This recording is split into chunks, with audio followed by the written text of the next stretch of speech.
투자가 무섭다고요? 저는 저축만 하는 게 더 무섭습니다. 황규쌤, 투자는 무서워서 안 해요. 그냥 예적금만 하면 안 되나? 저도 선생님들과 투자 이야기를 하면 이런 이야기 정말 많이 듣습니다. 충분히 이해합니다. 우리는 어릴 때부터 주식은 도박이다. 예금이 최고다. 절약하고 또 절약하는 게 부자가 되는 방법이다. 이렇게 듣고 자랐잖아요. 하지만 저는 오늘 정반대의 말씀을 드리려고 합니다. 저는요, 투자를 안 하는 게 제일 무섭습니다. 안녕하세요. 현직 교사 옆반 헌규입니다. 신규 교사 재테크 시리즈 벌써 세 번째 영상인데요. 지난번에는 교사 재테크의 큰 그림, 방향에 대해 말씀드렸고요. 그리고 돈 모으는 자동화 시스템에 대해 이야기 나눴죠. 오늘은 드디어 투자입니다. 우리가 돈을 어떻게 굴려야 하는지, 왜, 무엇을, 그리고 어떻게 해야 하는지에 대해 말씀드리고자 합니다. 선생님, 투자는 패가 망신이다? 그건 투기와 투자를 혼동해서 그렇습니다. 투기는 이거 내일 2배나 오른대 하면서 남의 말만 듣고 빚내서 사는 것이죠. 가격 변동에 베팅하는 도박에 가깝습니다. 그런데 투자는요, 이 시장은 10년 뒤에 반드시 성장해 라는 믿음을 가지고 내가 공부하고 내 여유 자금으로 이 자산을 소유하는 것입니다. 기업의 장기적인 성장에 내 시간과 돈을 싣는 동행이죠. 그러면 우리가 하려는 건 뭘까요? 당연히 투자입니다. 이해가 되시죠? 그럼 이제부터 투자가 선택이 아닌 필수가 된 이유 딱 3가지로 압축했습니다. 자, 첫 번째입니다. 우리 인생은 기본적으로 적자입니다.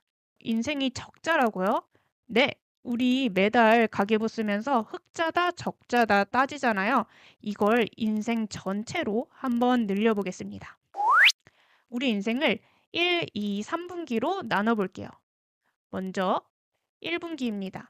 우리 유년기부터 20대 후반 정도까지라고 생각을 해볼게요. 부모님의 투자로 성장하는 시기죠. 교육비, 용돈, 소득은 없고 지출만 있습니다. 완전히 적자 시기이죠. 그런 다음에 2분기가 됩니다. 우리 청장년기라고 볼 수 있는 시기고요. 바로 지금이죠. 우리가 교단에 서서 월급을 받는 유일한 인생 흑자 구간입니다. 그리고 퇴직을 하고 죽을 때까지 이 노년기에 해당하는 3분기는요. 이제 퇴직 후 노동소득이 끊기는 필연적인 적자 시기입니다. 보이시나요? 충격적이게도 우리 돈 버는 기간보다 돈 쓰는 기간이 훨씬 깁니다. 아니, 헌규 선생님, 우리 공무원 연금 있잖아요. 네, 맞습니다. 저도 교사고 공무원 연금 정말 강력한 무기인 거 압니다. 그런데 선생님, 공무원 연금은 우리 노후에 최소한의 안전을 지켜주는 방패입니다. 즉, 굶어 죽지 않게 해주는 정도인 거죠. 하지만 우리가 원하는 노후가 정말 최소한의 삶인가요?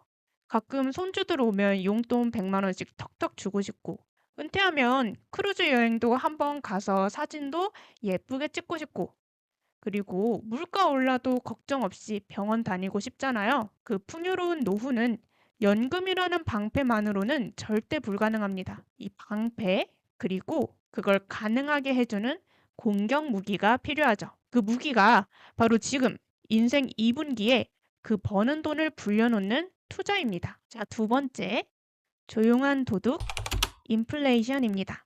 노후는 너무 먼 얘기 같다고요? 좋아요. 그럼 바로 오늘의 문제를 말씀드리겠습니다. 선생님 한번 기억을 되짚어 볼까요? 이제 10년 전이면 학교 앞 분식집에서 2,000원으로 떡볶이 한 그릇은 먹었던 것 같은데요. 글쎄요. 지금은 2,000원으로 떡 3개는 먹을 수 있을까요? 제 월급 빼고 다 오르는 요즘 시대입니다. 이게 바로 구매력 하락이라고 하는 건데요. 은행 예금에 1,000만 원을 넣어둔다고 해봅시다. 1년 뒤 숫자는 1,015만 원이 찍힐지 몰라도 이제 물가가 3% 올랐다면 저는 사실상 1.5%의 손해를 본 겁니다. 더 뼈아픈 현실은 이거죠.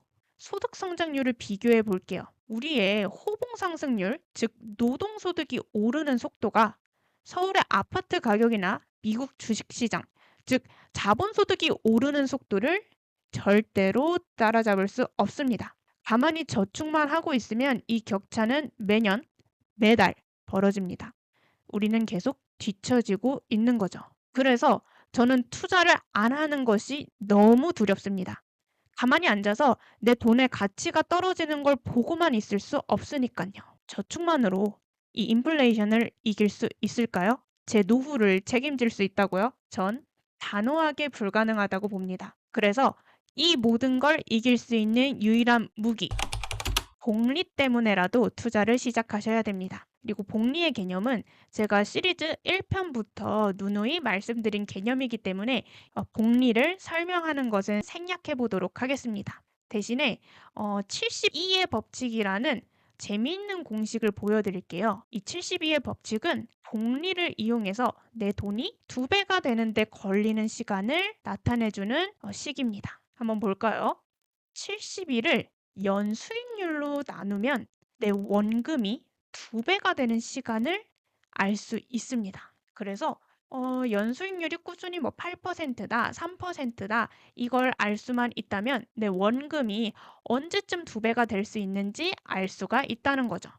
예를 들어 볼게요. 자, 연 3% 예금입니다. 자, 72 나누기 3은 24니까 만약에 내 돈 1,000만 원이 2,000만 원이 되는 데는 24년이 걸린다고 볼 수 있죠. 그러면 S&P 500의 평균 수익률인 연 8%로 가볼까요? 72 나누기 8은 9니까 내 돈 1,000만 원을 S&P 500에 계속 투자를 한다면 2,000만 원이 되는데 9년이 걸린다는 이야기입니다. 그러면 24년 대 9년 똑같은 돈이 2배가 되는데 이건 15년의 시간을 아낄 수 있다는 거죠. 이게 뭐 그리 대단한 거냐고요? 선생님, 투자는 다른 게 아니라 시간이 가장 비싼 재료입니다. 이제 선생님 두 분을 비교를 해볼게요. 이 두 분은 1,000만 원을 연 8% 수익률을 가지고 있는 S&P 500에 투자를 할 거고요. 이제 61세에 은퇴를 하실 예정입니다. 자, A 선생님, 25살에 발령나서 바로 1,000만 원을 투자하셨어요. 그래서 61세 은퇴까지 36년을 투자하셨고요. 이제 36년이면 9년이 4번 들어가죠. 2배가 되는 기회가 4번 찾아온다는 것입니다. 그러면 2의 4제곱은 16. 1,000만 원 곱하기 16 얼마죠? 그쵸? 1억 6천만 원이 최종 자산이 됩니다. 자, 그러면 B 선생님으로 갈게요. 이 B 선생님은 43살에 투자를 시작하셨어요. 18년이면 돈이 2번 2배가 되죠. 그러면 1,000만 원 곱하기 2의 제곱은 얼마? 4천만 원이 되겠죠. 자, 선생님, 똑같은 1,000만 원, 똑같은 상품에 투자를 했는데 단지 18년 먼저 시작했다는 이유만으로 은퇴 자금이 1억 2천만 원이나 차이가 납니다. 즉, 최종 자산이 4배가 차이가 나는 것과 다름없죠. 이런 투자. 그럼 언제 시작해야 합니까? 바로 지금이죠.